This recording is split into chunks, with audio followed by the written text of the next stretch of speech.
Welcome students of Europe Hotel School London, or EHOS. Today, we're exploring the art of building a compelling brand identity in food and beverage marketing.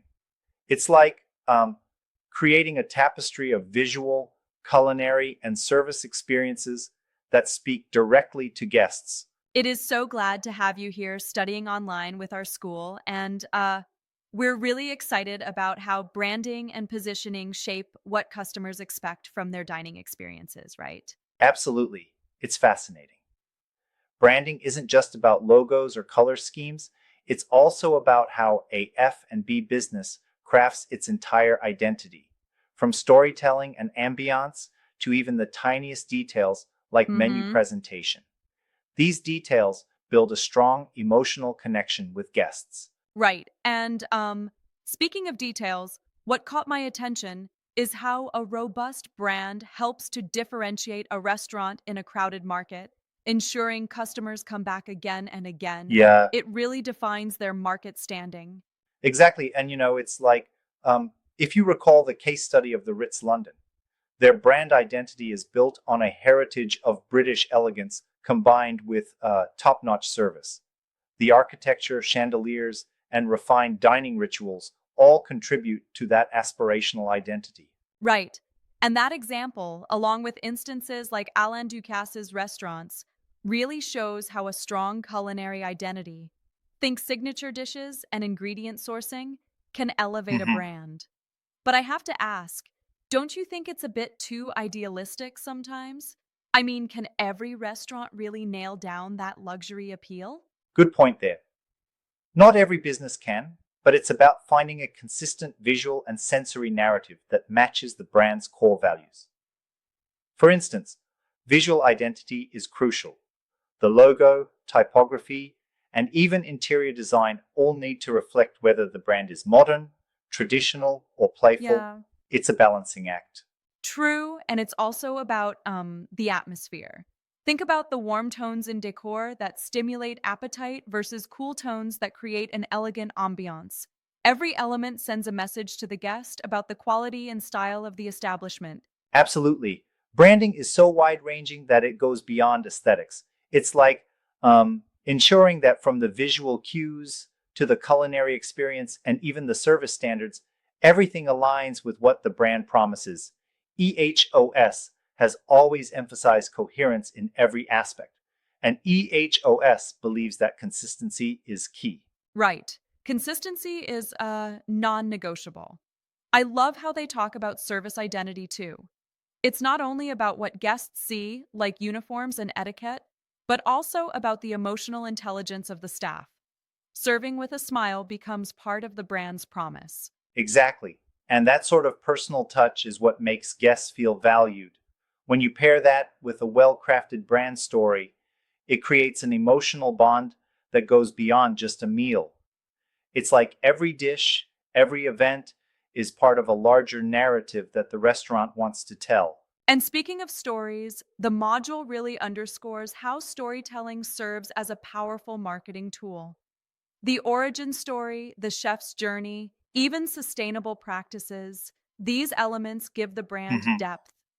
It turns an ordinary visit into a memorable experience. That's right, and there's lots of evidence that when guests resonate with a brand story, they're more likely to be loyal, even willing to pay a bit more. For luxury brands like Nobu, the story isn't just a blend of traditional cooking and contemporary dining. It's a narrative that really sets them apart. I totally agree with that. But don't you think sometimes the focus on high end storytelling might alienate everyday diners? Not every visitor is looking for a theatrical experience. Some just want great food and reliable service. You raise an interesting challenge there. True, and while that can be a risk, the idea is to tailor the brand story so it appeals to the target market's aspirations and values. Even mainstream brands use elements of storytelling to create an emotional yet relatable experience. It's like providing a narrative that guests can desire without feeling excluded. Right. So it's a balance between sophistication and accessibility. And it's fascinating how both luxury and mainstream brands manage to build their identities using similar principles: visual identity, culinary identity, service, and storytelling, all working together in harmony. Exactly. It's the synergy that creates a compelling brand identity. And I must say, EHOS always encourages a keen eye for these details to understand consumer behavior and market trends.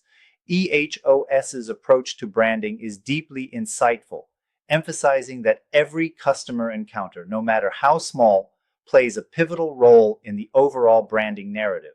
Absolutely. And the interplay between consistency and creativity is vital. You have to create an environment where the brand feels authentic yet innovative, right? Precisely, and that authenticity is key. It's like blending the art and science behind every flavor and every design choice. When the brand elements, be it through the menu design or the ambiance, all reflect the core values, it creates a lasting impression. AHOS has mentioned this time and again as a cornerstone for success. Yeah, and it's interesting how this model of branding extends beyond just the culinary world. Whether you're looking at a luxury hotel or a trendy cafe, the principles remain quite similar. Consistency, differentiation, and emotional storytelling. These are the building blocks of a memorable brand. Indeed. And let's not forget the role of practical applications. The module provides plenty of real world examples. It shows how luxury brands like the Ritz London and even innovative spots like Nobu and Alain Ducasse restaurants use these principles to communicate their value effectively. Right, and those case studies really give us a blueprint to work with. It's a roadmap of best practices that any F&B business can adapt to stand out in a competitive market. Absolutely.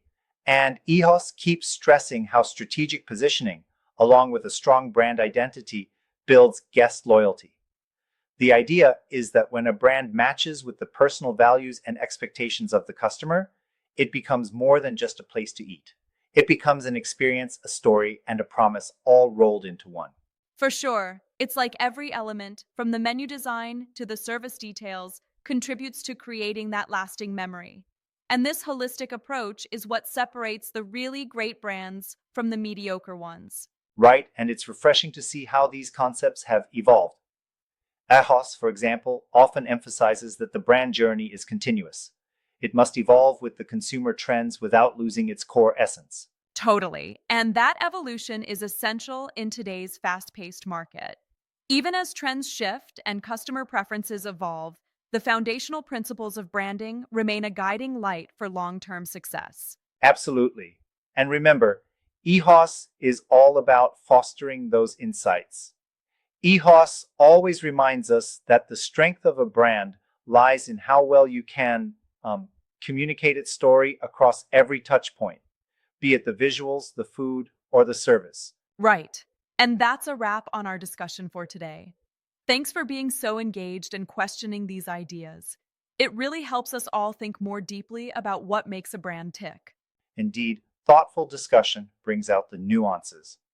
Thanks for joining in and keep exploring these concepts, whether in your studies or your everyday experiences with food and beverage brands. EHOS is here to inspire your journey. Absolutely. Once again, welcome from EHOS, and we look forward to seeing how you, apply these brilliant ideas in shaping future brand experiences. What is the primary purpose of branding in F&B?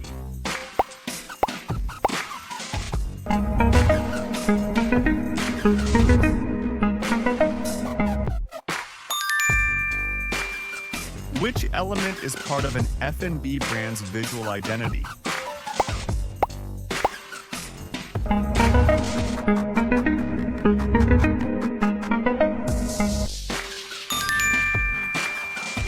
What contributes to a strong culinary identity?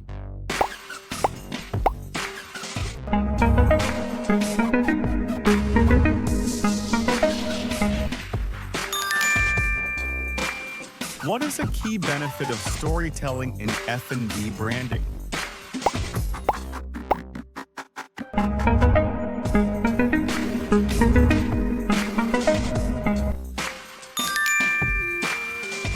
How does Nobu utilize storytelling to strengthen its brand identity?